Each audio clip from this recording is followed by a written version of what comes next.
Fallout Doom QA workers union reaches tentative contract with Microsoft after nearly 2 years. Usually when we talk about unionization or the place of workers in the games industry, it's to talk about how they're being laid off and how they need unionization because it hasn't happened until now, really just for QA testers.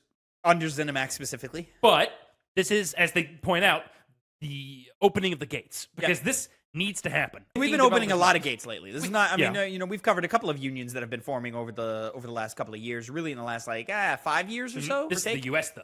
The U.S. is very hard to form a union. The last one was in the U.K. IGN's just unionized. There will be union busting attempts all the time. This is not it's here and it's here to stay. I'm not too familiar with union busting activities that isn't sending the Pinkertons to crack your skull open.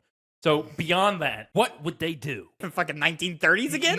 Yeah, what's going on here, Connor? I know, for example, in Amazon, some issues that seemingly that they were manipulating the voting boxes because they were the places where they voted on whether to go for the union was at the place itself. When it comes to other game companies that want to unionize, you kind of want to make it as third party as possible when it comes to rolling that out. To focus specifically on this story, great that it's happening. Great that it's happening for QA. QA is kind of the unsung hero of the games industry. Those guys work a lot of hours and they do a lot of bullshit. It's not just playing the video games. They are purposely trying to recreate tech problems in the game repeatedly, cause a glitch to happen, cause a crash to happen, cause something to break. It's a grueling process. A lot of people in the industry find their first jobs through QA testing, and it's, from everything I hear, it's awful. For them to have some rights and to be able to be credited in all these things in their work and so forth, that goes a very, very long way in helping build careers, in the longevity of games industry, in the longevity of keeping talent within the games industry. You know, we talk a lot about when all these layoffs happen and all these canceled games happen, that